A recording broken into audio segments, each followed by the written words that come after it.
இந்த புத்தகம் கூட மென்மையானதுதான், அது மெல்லிய பக்கங்களை கொண்டதுதான். ஆனால் உள்ளே சென்று வாசிப்பவர்களை அது தனக்குள்ளே ஆழ்த்தி கொள்ளக்கூடிய வலிமை படைத்தது என்பதால் தான் புத்தகத்தை மலரோடும் இதழோடும் நாம் ஒப்பிட்டிருக்கிறோமோ என்கின்ற அலெக்சாண்டர் ஒரு மிகப்பெரிய சாமர்த்தியசாலி. அவன் அசாத்தியமான துணிச்சல்காரன். வானத்துல ஒரு பறவை பறந்து கொண்டிருக்கும் போதே ஒற்றை அம்பால் அதை வீழ்த்தி விடுவான். அவ்வளவு ஆற்றல் உடையவன் அலெக்சாண்டர்.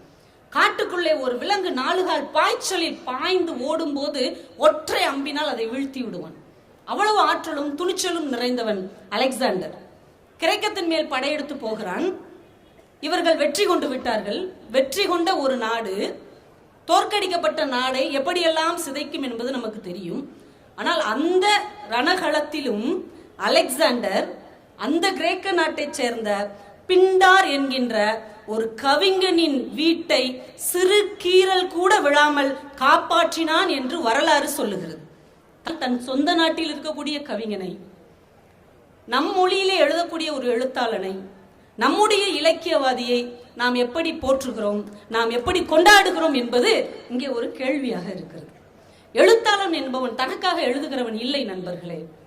அவன் சமூகத்துக்காக எழுதுகிறவன், அவன் சமூகத்துக்காக சிந்திக்கிறவன், அவன் இதயங்களை செப்பனிடுகிற ஒரு இன்ஜினியர் மாதிரி. நகுலன் ரொம்ப அழகா சொல்லுவார், ஏ வாசகா, உனக்குத்தான் எத்தனை எழுத்தாளர்கள், எவ்வளவு சாய்ஸ் இருக்கு பாருங்க. லட்சக்கணக்கான புத்தகம் உங்களுக்காக கை நீட்டி காத்து கொண்டிருக்கிறது. எதை வேணா நீங்க செலக்ட் பண்ணலாம். எத்தனை எழுத்தாளர்கள் ஒரு வாசகனுக்கு? ஒரு எழுத்தாளருக்கு கூட குறிப்பிட்ட வாசகர் வட்டம் உண்டு. ஆனால் வாசகருக்கு குறிப்பிட்ட எழுத்தாளர் வட்டம் இல்லை. நமக்கு எல்லாருமே எழுத்தாளர்கள் தான்.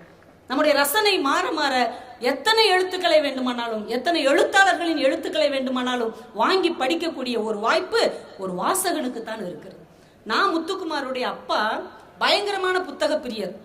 எவ்வளவு காசு கிடைச்சாலும் புத்தகம் வாங்கிட்டு வந்துருவார்.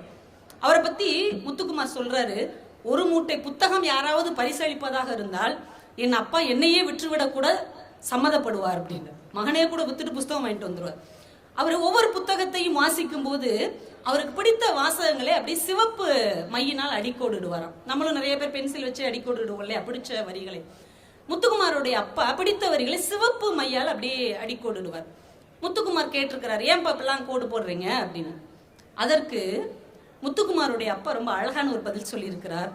எங்கேயோ இருக்கிற எழுத்தாளனை இங்கே இருந்து கொண்டு நான் கை குலுக்குகிறேன் அவன் நல்ல வார்த்தைகளுக்கு என்று சொன்னார். எங்கேயோ